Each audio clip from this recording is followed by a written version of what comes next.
Alors bonjour, ou plutôt bonsoir à tous. Voilà, donc je vous salue dans le nom puissant de Jésus. Voilà. Je vous salue dans le nom puissant de Jésus.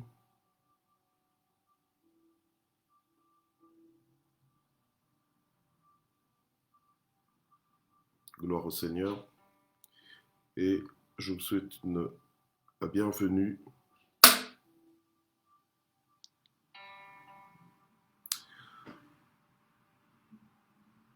Je vous souhaite la bienvenue ce soir. Donc à notre étude biblique. Et nous allons prier pour commencer. Je vais faire comme ça. Voilà.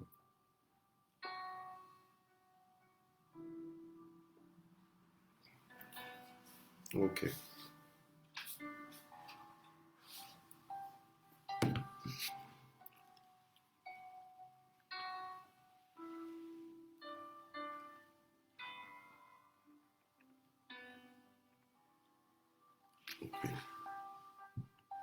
Voilà.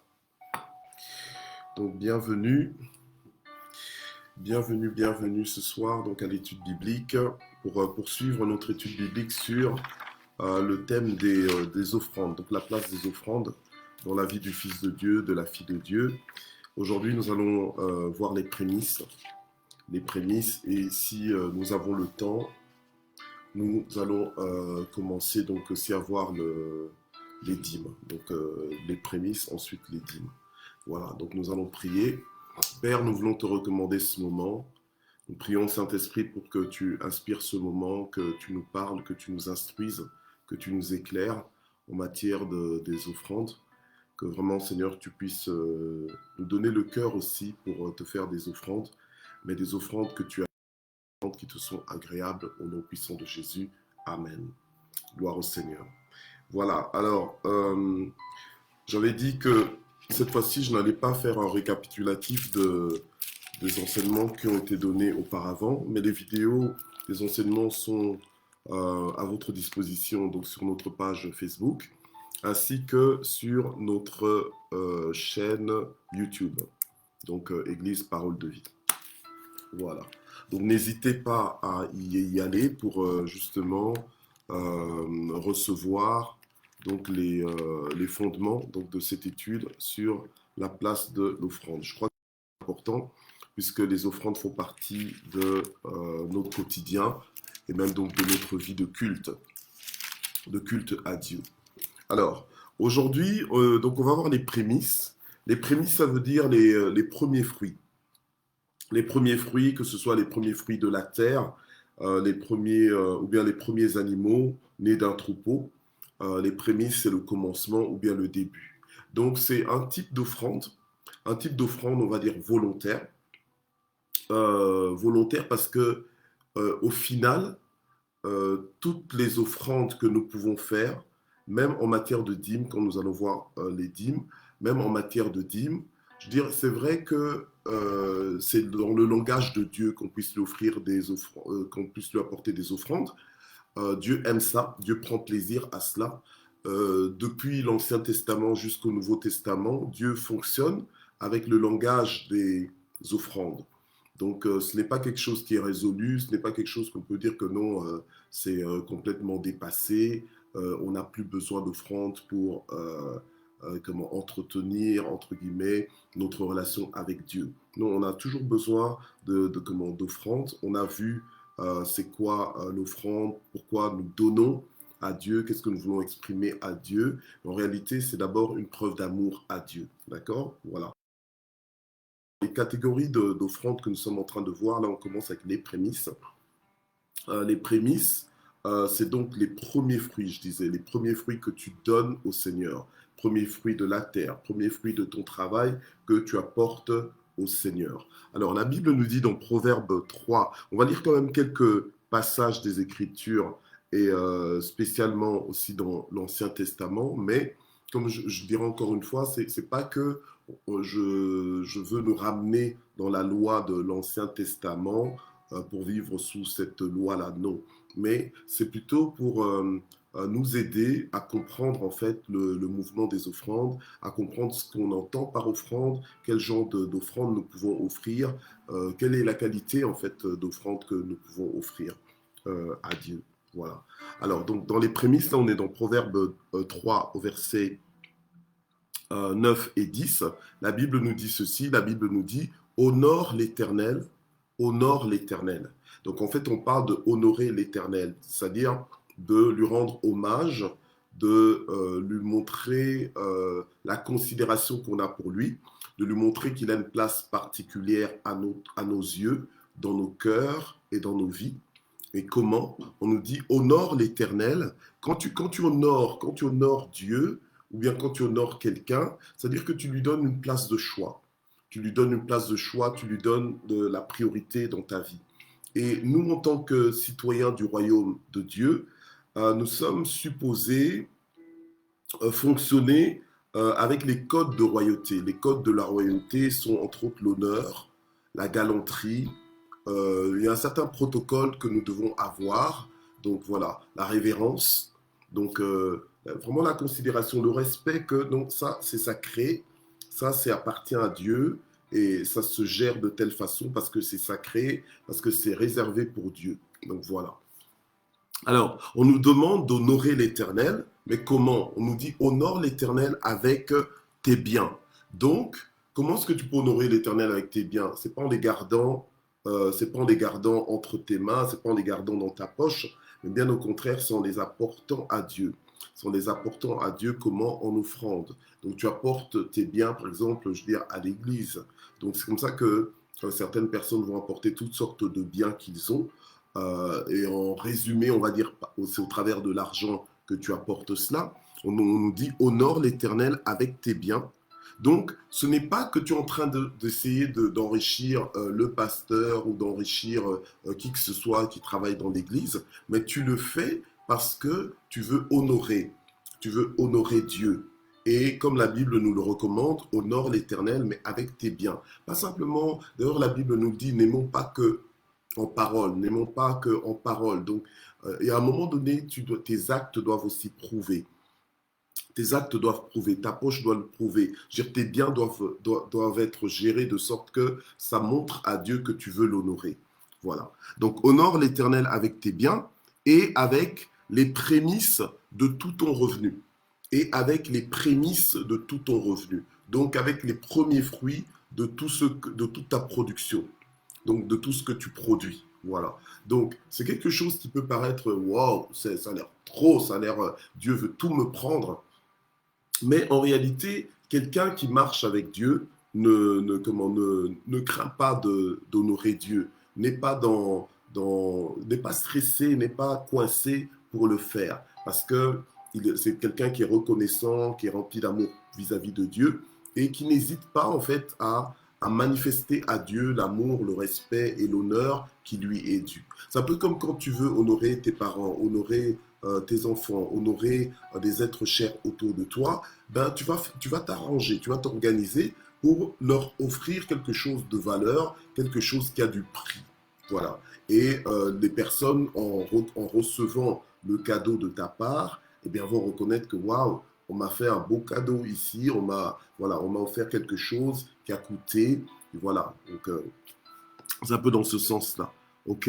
Alors, donc la parole de Dieu donc, nous dit euh, d'honorer l'Éternel avec tes biens et avec les prémices de tout ton revenu. En réalité, dans le système de Dieu, dans le royaume de Dieu, à chaque fois que nous obéissons à la parole de Dieu, il y a toujours une récompense. Soit elle est carrément claire, donc c'est une récompense attendue, c'est quelque chose que tu peux t'attendre de vivre parce que tu obéis à la parole de Dieu, ou alors c'est par surprise comme ça que tu vas découvrir en fait les conséquences en fait de tes actes. Voilà. Donc la parole de Dieu nous dit ici que on est appelé donc à honorer l'Éternel avec nos biens et avec les prémices de tout notre revenu, de tout notre revenu. Donc c'est quelque chose de systématique. C'est-à-dire que dans tout ce que tu produis, tu prélèves à chaque fois. Et des fois, les prémices sont appelées aussi les prélèvements. Donc, tu prends les prémices tu prends des choses auxquelles tu pourrais justement profiter. Et souvent, humainement parlant, vous savez, lorsque tu n'as pas vraiment envie, tu vas commencer à dire oui, mais c'est quoi exactement les prémices? Ben, les prémices, ben, c'est en fait, c'est souvent, j'ai presque envie de dire que c'est des fois la part même que tu veux t'offrir à toi-même. C'est quand tu te dis, ouais, je veux me faire plaisir, je vais travailler, je veux me faire plaisir. Souvent, c'est cette part-là, justement, qui devrait revenir à Dieu. Parce que tu cherches à t'honorer, à te faire plaisir, mais en réalité, si tu prends ça et que tu donnes à Dieu, en réalité, là, tu comprends que tu es en train de donner, entre autres, les prémices. Maintenant, la parole de Dieu nous dit, au verset 10, alors tes greniers seront abondamment remplis. Voilà. Donc, en donnant les prémices, en fait, les prémices, quand je disais que c'est les premiers fruits de la terre, par exemple, juste quand on va dans la dimension de l'agriculture, quand tu prends les premiers fruits de la terre, c'est que tu n'es pas encore au temps de la moisson réelle où tu vas, comment toute ta récolte elle est prête. Mais on sait tous qu'au début, il y a toujours des premiers fruits qui sont déjà mûrs. On sait qu'il y a déjà, il y a moyen déjà de faire une pré-récolte. Voilà. Et c'est de ça qu'on parle en fait, dont on parle des prémices. D'accord? Voilà. Et en fait, la personne qui craint Dieu va prendre ces prémices et les confier à Dieu, honorer Dieu avec ça. Donc montrer à Dieu que voilà, tu es le premier, tu es tu as la place de choix dans ma vie, je veux t'honorer, c'est de toi que ça vient. Et en même temps, tu fais confiance en Dieu pour le reste de la récolte. Voilà. Alors la Bible nous dit que en faisant cela, c'est alors que nos greniers seront abondamment remplis et nos cuves vont regorger de vin nouveau. Donc, ça veut dire que les prémices, le fait d'honorer Dieu avec nos biens et nos prémices, les prémices de tous nos revenus, nous garantissent, en fait, c'est une clé qui nous donne accès, en fait, à une récolte en abondance, d'accord? À une récolte en abondance, on nous dit tes greniers seront remplis, abondamment remplis. Ils peuvent être remplis, mais là, la Bible nous dit abondamment remplis. Donc, c'est-à-dire en excès, c'est-à-dire exagérément. Voilà. Et tout ça à cause de quoi? À cause des prémices que tu as données. Pourtant, les prémices, c'est rien par rapport à la récolte que tu vas avoir, mais c'est le commencement. Et là, tu ne sais pas exactement quelle récolte tu vas avoir, quel genre de fruits tu vas avoir, mais dans les premiers fruits déjà que tu récoltes, eh bien, tu les mets à part pour Dieu. Voilà. Donc, on voit ici un mouvement de priorité qu'on donne à Dieu. Quand on parle de galanterie, la galanterie fera que tu feras passer l'autre avant toi. La galanterie fera que tu ne te précipites pas, que ce soit ton tour, mais tu laisses l'autre avant, tu laisses passer l'autre avant. Quand on parle d'un homme galant, c'est un homme qui fait passer sa femme avant, un homme qui va protéger sa femme, qui va ouvrir la porte à sa femme. Et les femmes aiment bien ça. Mais la galanterie, c'est pas simplement vis-à-vis des femmes, ça peut être aussi la politesse. On va dire, tiens, t'es gentleman, dans le sens que tu as des manières, tu es contenu, tu sais que voilà, on doit entrer dans un bus, mais il n'y a pas de raison de commencer à se battre pour entrer dans le bus et aller se précipiter les premières places. Non, la galanterie fera que un homme, même s'il était assis, ou bien même une femme si elle est assise, en voyant une personne peut-être plus âgée ou bien une personne enceinte, va lui céder sa place. Ou bien un enfant va lui céder sa place en disant que voilà, assieds-toi, voilà, il vaut mieux que ce soit toi qui t'assieds que moi. Mais maintenant, ce n'est pas de la pitié, mais c'est juste une attitude d'honneur. Maintenant, ça se reflète aussi dans les finances. Ça se reflète aussi dans les offrandes. Voilà. J'ai dit dans les finances, comme je vous expliquais tout à l'heure, mais ça peut être tout en fait. Parce que les prémices, ça entend même les premiers-nés. Les premiers-nés d'une famille que tu peux offrir à Dieu aussi en prémices. En disant que voilà, Dieu, voilà, ça c'est mon premier-né, je te l'offre. Comment tu en fais ce que tu veux, évidemment l'enfant reste entre tes mains, mais tu autorises à Dieu d'utiliser cet enfant. Vous savez, c'est pas tous les parents qui peuvent accepter que leurs enfants, par exemple, servent Dieu à temps plein. Moi-même, Dans mon cas, c'était difficile pour mes parents, même si ma mère aujourd'hui elle est pasteur, mais c'était difficile pour mes parents d'accepter que leur fils, bah, voilà, qu'il devienne pasteur, même si je ne suis pas le premier-né de la famille. Mais c'était quand même difficile. Voilà. Alors, mais celui qui craint Dieu, qui comprend le principe des prémices, qui comprend le langage des offrandes, aura aucun mal en fait à consacrer à Dieu tout ce qui est premier fruit, premier salaire, premier voilà. Donc sans problème à Dieu. Ça paraît, ça paraît fou, ça paraît invraisemblable de le faire, mais il y en a qui le font. Alléluia. Et ceux qui le font ont des garanties après, ont des conséquences de garantie que voilà, tu donnes au Seigneur le premier, le Seigneur va bénir le reste en fait. Voilà. Donc, c'est un peu ça le principe des prémices, comme nous venons de le voir dans Proverbe 3, versets 9 et 10. Alors, on va lire d'autres passages. On va lire, par exemple, Romains 11, verset 16. C'est ce qu'on va lire. Hein. Romains 11, verset 16. Rapidement. Ok. Ok. Voilà. Alors, la Bible dit ceci. Romains 11, hein, verset 16. Or, si les prémices sont saintes, la pâte l'est aussi. Ok. Or, et alors on nous dit, et si la racine est sainte, les branches le sont aussi. En fait, en d'autres mots, pour dire que, voilà, quand tu consacres les prémices à Dieu, le reste va aussi être béni par Dieu. Donc en fait, la bénédiction du reste sera bénie par, la bénédiction du reste va être déclenchée par le fait d'avoir donné les prémices à Dieu. Ok. Voilà. Alors, moi, je suis en train de vous enseigner, je suis en train de nous enseigner.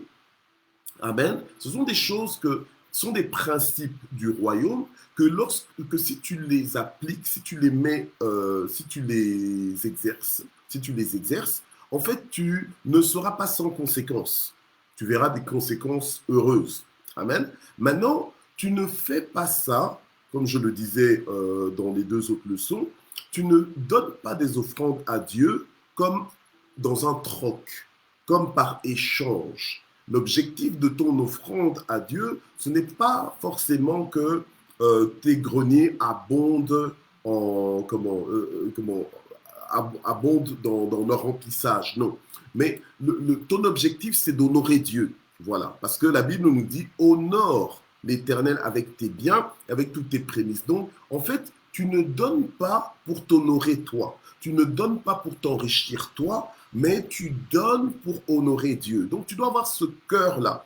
Quand tu donnes comme ça, tu dois avoir ce cœur. En fait, tu dois normalement être un inconditionnel. En disant que, bon Seigneur, c'est bien qu'il y ait une promesse qui s'attache au fait que je t'honore avec mes prémices, mais même s'il n'y avait pas cette promesse, à cause de mon désir ardent de t'honorer, je le ferai quand même. Voilà. Donc, quand tu arrives à ce point où tu donnes à Dieu des offrandes de qualité, des offrandes qui te coûtent, et que ton objectif c'est d'honorer Dieu, Dieu maintenant prend plaisir à cette offrande. Vous voyez, c'est un peu comme quelqu'un à qui tu offres un cadeau de valeur. Même si ce cadeau de valeur ne plaît pas forcément à la personne qui le reçoit, mais la personne va prendre plaisir au cadeau à cause de ta disposition de cœur à vouloir lui faire plaisir, avoir tenté de lui faire plaisir. Amen. Voilà. Donc des fois, la beauté du cadeau n'est pas forcément ce qui compte réellement, mais c'est le geste derrière, c'est la motivation derrière.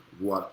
OK. Alors, les prémices, c'est quelque chose qui nous coûte, c'est quelque chose qui va demander quelque part notre foi aussi, et c'est un mouvement qui montre à Dieu que nous-mêmes, nous ne sommes pas en priorité sur Dieu. Voilà. Nous ne nous mettons pas en priorité sur Dieu, mais c'est Dieu que nous mettons en priorité. Nous voulons honorer Dieu. Alléluia. Avec tout cela. Amen. Gloire à Dieu. Voilà. Alors, on va lire, maintenant on va lire Lévitique. Attendez, hein, je vais vite voir. Lévitique.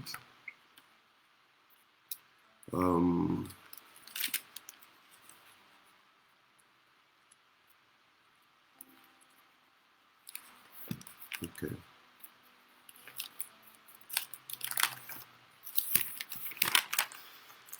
Ok.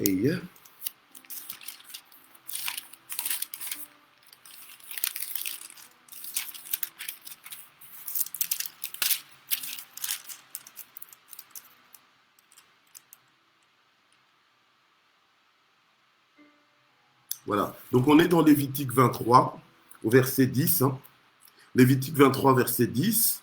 Le Seigneur dit, donc comment il dit, donc parle aux Israélites et tu leur diras, quand vous serez entrés dans le pays que je vous donne et que vous y ferez la moisson, vous apporterez au sacrificateur une gerbe, prémisse de votre moisson. Donc on voit que Dieu, en fait, il dit, vous apporterez au sacrificateur, mais en réalité, ce sont des prémices qu'on apporte à Dieu, alléluia, même si on les remet entre les mains du sacrificateur. D'accord? Voilà. Donc ça, entre autres, je fais une petite parenthèse, pour ceux, en fait, qui ont un malaise quand, par exemple, une offrande est remise entre les mains, par exemple, du berger, du pasteur, de l'apôtre, ou bien, voilà, du gardien de l'église. Il y a des gens qui font des malaises par rapport à ça. Mais en réalité, le Seigneur, il utilise en fait toutes ces offrandes. Parce que, allez, tu vas offrir tes prémices à l'Éternel, ok? Dieu voit que tu lui offres des prémices, mais qui va utiliser? Imagine que tu mettes de l'argent dans le panier des offrandes. Bon, ok. Et maintenant, tu ne veux pas que qui que ce soit touche à ça. Bon, ok, mais qui va utiliser cet argent? Comment est-ce que Dieu va faire en fait pour utiliser cet argent? Parce que la méthode de Dieu, c'est l'homme. C'est vrai que Dieu, il est capable de descendre lui-même, de prendre l'argent et tout, mais l'argent, c'est à notre dimension, c'est pour que nous puissions gérer ça au nom de Dieu.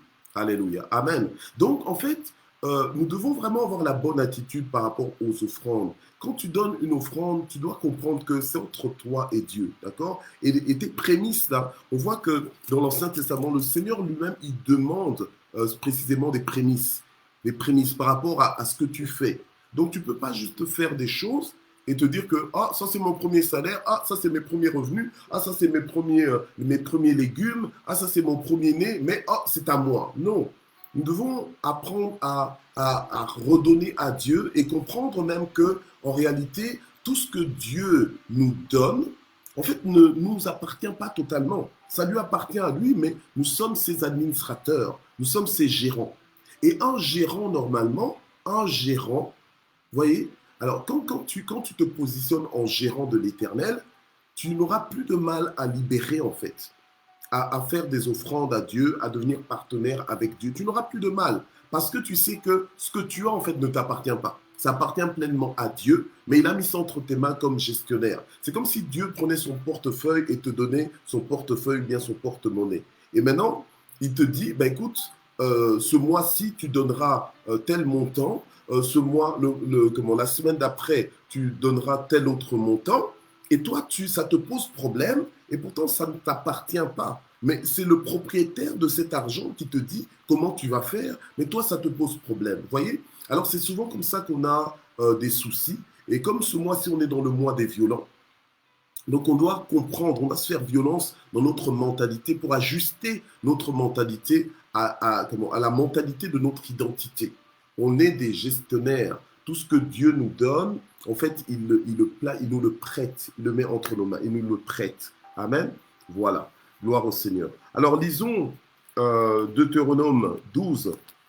Deutéronome 12. J'ai quelques versets. Donc comme je vous avais dit, aujourd'hui, on va s'arrêter qu'aux prémices. Hein. On n'aura pas l'occasion d'aller... De toute façon, je dois y aller doucement parce que si j'y vais vite, ça va être avalé comme, on va dire, une pilule amère. Et puis après, après, il n'y aura peut-être même pas les conséquences de l'enseignement. Il n'y aura peut-être pas la transformation de l'enseignement dans ta vie. Donc, ce qu'on veut, c'est que tu sois enseigné, non pas juste pour dire que tu as reçu l'enseignement, mais pour que tu sois transformé par cet enseignement. Voilà. Ok. Voilà. Alors, Deutéronome 12, verset 11, on nous dit, « Là sera le lieu que l'Éternel, votre Dieu, choisira pour y faire demeurer son nom. C'est là que vous présenterez tout ce que je vous ordonne. vos holocaustes, vos sacrifices, vos dîmes, vos prélèvements ou bien vos prémices et les offrandes choisies dont vous ferez vœu à l'Éternel. Donc on voit que notre relation avec Dieu, aujourd'hui par exemple, dans notre relation avec Dieu, beaucoup veulent maintenant tout simplifier en disant « Ah oui, mais bon, le plus important avec le Seigneur, c'est ton cœur, c'est le fait que tu as reconnu que Jésus est mort à la croix, et puis il suffit simplement de lui chanter des chants. » Mais il y a beaucoup de gens qui chantent, mais qui ne vivent pas la vie de leur chant, qui ne vivent pas la vie qui correspond aux paroles de leur chant. Donc, allez, offrir à Dieu un sacrifice agréable, c'est pas simplement de chanter parce que tout le monde est en train de chanter, mais c'est déjà d'avoir le cœur engagé avec les paroles qui chantent, mais aussi tous les aspects de notre vie doivent être engagés. Et le Seigneur s'attend à ce que on puisse aussi nous exprimer notre appartenance à lui et notre amour pour lui par nos offrandes, par nos prémices, entre autres. Amen. Et on le voit dans la parole de Dieu. Et ça n'a rien de dépasser ou bien de l'Ancien Testament. Non, c'est vraiment des offrandes que le Seigneur aime.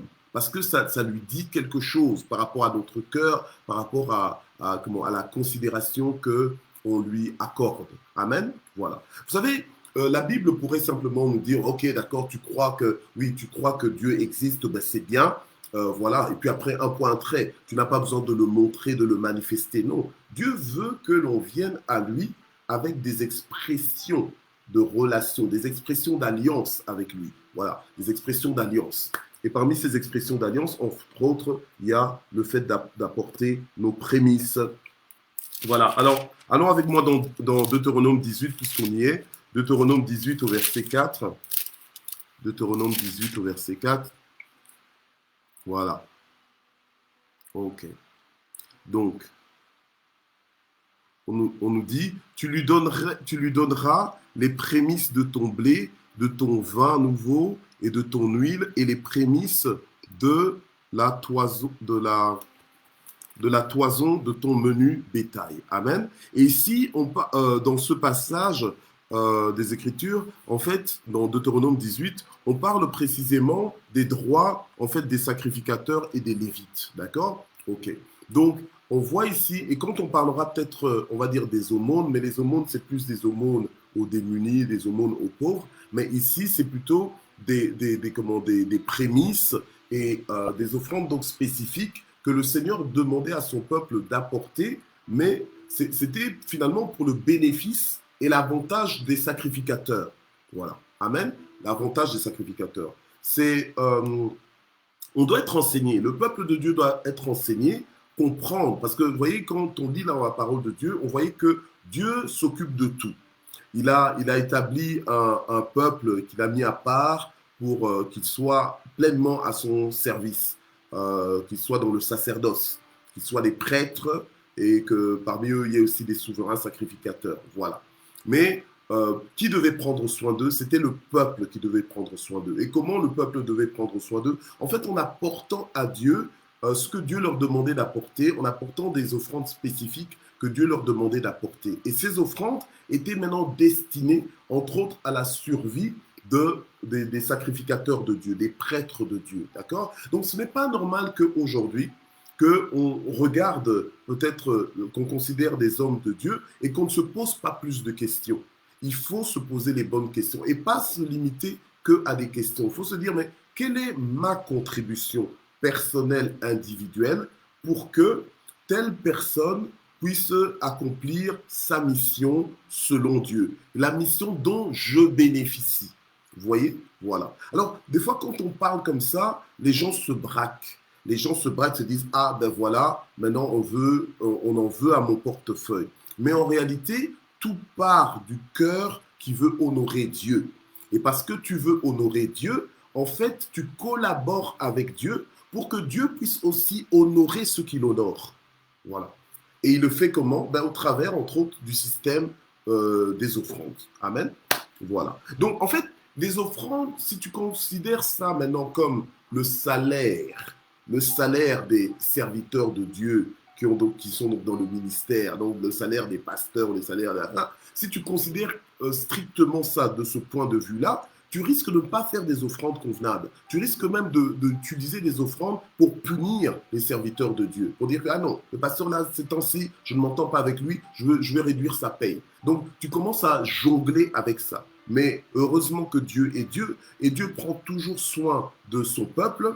Et si Dieu, comme on ne peut pas t'utiliser, Dieu peut utiliser quelqu'un d'autre, peut susciter même des corbeaux pour nourrir ses serviteurs. Donc, ne pense pas faire un bras de fer avec un serviteur, parce qu'en réalité, quand tu fais ça avec un serviteur, tu le fais avec Dieu. Voilà. Donc, toi, sois dans l'optique de vouloir honorer Dieu et apporte à Dieu quelque chose qui l'honore et de tout ton cœur. Amen.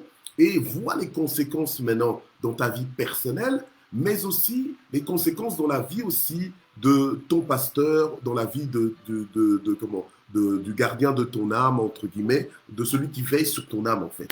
Voilà. Amen. Ok. Et là, je suis conscient que quand je prêche et quand je donne cet enseignement, je ne donne pas que à des membres de l'Église Parole de Vie, parce que je suis sur Internet et tout le monde a accès à cet enseignement. Amen. Voilà. Donc, et tout le monde n'est pas forcément de l'Église Parole de Vie. Donc, voilà. Ok. Alors, on va lire encore une fois dans Ézéchiel chapitre 20, verset 40. Ézéchiel chapitre 20, verset 40. Amen.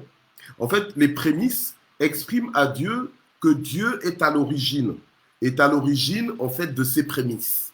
Donc quand tu apportes des prémices à Dieu, tu es en train de dire à Dieu, Seigneur, voilà, je suis reconnaissant, je t'honore avec mes prémices parce que c'est toi qui es à l'origine de cela. Amen. Et c'est toi qui es le donateur exclusif de cela. Donc ce n'est pas mes efforts. Vous savez, des fois tu te dis, je vais me récompenser parce que j'ai beaucoup travaillé. D'accord, tu as beaucoup travaillé, c'est vrai. Mais qui t'a donné la force de travailler? Qui t'a ouvert les portes pour travailler? Qui t'a donné l'opportunité de faire ce que tu as fait pour produire ce que tu as produit? C'est Dieu. Alléluia. Amen. Et Dieu, quand il te voit porter des prémices, il voit alors qu'il est la priorité. Il comprend qu'il est la priorité. Amen. Voilà. Donc, Dieu aussi a besoin quelque part, même s'il connaît tout, il a besoin aussi de preuves. Il a besoin de preuves tangibles. Amen. Voilà. Dieu voit que tu lui destines les premiers fruits de toutes tes activités. Amen. Alléluia. Et même si, comment ça, un caractère... même si ça a un caractère un peu comme obligatoire, en réalité, je veux dire, si tu ne le fais pas, c'est toi qui n'honore pas, enfin, c'est toi qui passes à côté d'une opportunité d'honorer Dieu. Et en plus de ça, comme on a lu dans Proverbe 3, eh bien, c'est toi, en fait, qui ne te garantit pas non plus l'abondance dans tes greniers, voilà, et dans tes cuves, voilà. Donc, tu as plutôt intérêt à le faire. Il y a un moment donné où ce sont les prémices qu'on doit apporter à Dieu. Il y a toujours un moment donné. Dans tout ce que tu fais, il y a toujours un commencement, il y aura toujours des premiers fruits. Donc, il y a toujours un moment donné où c'est le temps d'apporter des prémices à Dieu. Si toi-même tu ne le fais pas, tu ne vivras pas certaines faveurs. Voilà. Si tu ne le fais pas, rien ne va se passer. Amen. Mais par contre, si tu le fais, tu vas te sécuriser. Amen. Tu vas sécuriser, je veux dire, la suite de tes activités. Tu vas sécuriser la suite même de ton travail. Voilà. Amen. Gloire au Seigneur. Et ton offrande à Dieu, les prémices à Dieu ne passeront jamais inaperçues plutôt devant Dieu. Donc ce ne sera jamais quelque chose de gaspillé. Amen. Parce que c'est une offrande d'alliance. Dieu est attentif à cela. Imagine que Dieu lui-même est en train de demander à son peuple d'apporter les prémices. Donc c'est que c'est important pour Dieu. Alors toi, tu ne peux pas te lever comme ça et décider que non, pour moi, ce n'est pas important. Non, ça reste important aux yeux de Dieu. Amen. Voilà, gloire à Dieu. À moins que tu viennes me dire que dans le Nouveau Testament, comment les offrandes sont révolues, donc il n'y a plus besoin de faire des offrandes. Jésus est notre offrande. Non, le Seigneur nous enseigne sur les offrandes. Voilà. Et il y a différents types d'offrandes. Amen. Gloire à Dieu. Alors, rapidement dans Ézéchiel 20, verset 40, et puis après on va, normalement, je vais pouvoir clôturer. Alors, Ézéchiel.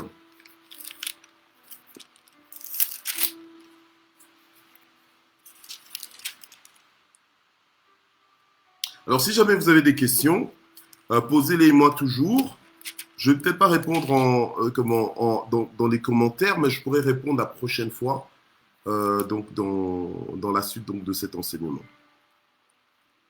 Ok, voilà. Alors, Ézéchiel, chapitre 20, verset 40, nous dit ceci. Car sur ma montagne sainte, sur la montagne qui domine Israël, oracle du Seigneur l'Éternel, là, toute la maison d'Israël, tous ceux qui seront dans le pays, me rendront un culte. Là, je les recevrai favorablement et je rechercherai vos prélèvements. Je rechercherai vos prélèvements ou bien vos prémices. Hein? Donc, je rechercherai vos prélèvements, les prémices de vos dons et tout ce que vous consacrerez. Vous voyez? Donc, quand en fait tu apportes des prémices à Dieu, tu les consacres à Dieu. Voilà. Donc, tu dis que ça, Seigneur, c'est pour toi, ça, c'est ta part. Amen. Et c'est la part d'honneur. Voilà. C'est la part d'honneur. Donc, ne cherche pas à honorer Dieu selon tes propres termes. Parce que Dieu est Dieu et il ne voit pas les choses forcément comme nous les voyons. D'accord? Donc, et Dieu ne pèse pas non plus les choses de la façon dont nous faisons les choses. Donc, si tu veux honorer Dieu, ben, honore-le d'une façon qu'il comprenne. Tu comprends? Voilà. Alors, moi, j'ai l'occasion de voyager quand même dans différents pays à cause de l'évangile pour aller annoncer l'évangile. Et dans les différents pays où je vais, il y a toujours une culture d'honneur. Il y a une façon d'honorer les gens. Et quand on te traite de cette façon-là, on te signifie en fait qu'on t'honore. Mais vous savez qu'en général, même si tu ne connais pas la culture et qu'on te traite d'une façon à t'honorer, tu vas le sentir. Tu vas sentir qu'ici, on est en train d'essayer de m'honorer. Voilà. Donc, Ézéchiel 44, verset 30, c'est le dernier verset que je vais lire. Voilà. Attends. Ok. Donc, verset 30, hein, Ézéchiel 44, verset 30. La primeur de toutes les prémices et tous vos prélèvements, sans exception, appartiendront au sacrificateur. Vous donnerez au sacrificateur la primeur de votre pâte, afin que la bénédiction repose sur ta maison. Voilà. Amen. Donc, le fait de consacrer à Dieu tes prémices, de les apporter à la maison de Dieu, va faire qu'en fait que là, tu t'assures, tu te garantis, tu sécurises que la bénédiction repose sur ta maison. Et quand la bénédiction repose sur ta maison, bien-aimé, les choses qui doivent fonctionner dans une direction d'élévation vont fonctionner dans cette direction-là. Les choses qui doivent fonctionner avec l'accélération fonctionneront avec accélération. Ce sera la bonne santé, ce sera la prospérité à tous égards, ce sera l'harmonie dans ta maison. Et tout ça à cause de quoi? À cause des offrandes, des prémices que tu apportes à la maison de l'Éternel pour honorer Dieu. Amen. Donc, ça, j'ai envie de dire, c'est le surplus. Mais l'objectif de tes prémices, c'est quoi? C'est d'honorer Dieu. Et les conséquences heureuses sont que, voilà, la bénédiction reposera sur ta maison. Voilà que tes greniers seront remplis en abondance. Amen. Et tes cuves vont regorger de vin. Alléluia. Donc, en fait, c'est synonyme d'abondance, c'est synonyme de prospérité, d'aisance, c'est synonyme de faveur. Voilà. Amen. Alors, nous allons prier pour clôturer ce moment parce que je débordais un petit peu. Père, nous voulons te remercier pour cette étude sur les prémices. Je prie, Seigneur, pour que tu continues de nous éclairer. Je prie pour que tu nous aides, Seigneur, notre Dieu, à t'offrir des prémices qui te soient agréables, que tu puisses agréer cela et que tu puisses aussi bénir en retour nos vies dans le nom puissant de Jésus. Amen. Voilà, que Dieu vous bénisse et à mercredi prochain pour la suite. Mercredi prochain, donc je vais retoucher un petit peu sur les prémices, ensuite directement me lancer dans les dîmes. Voilà, à mercredi prochain. Au revoir.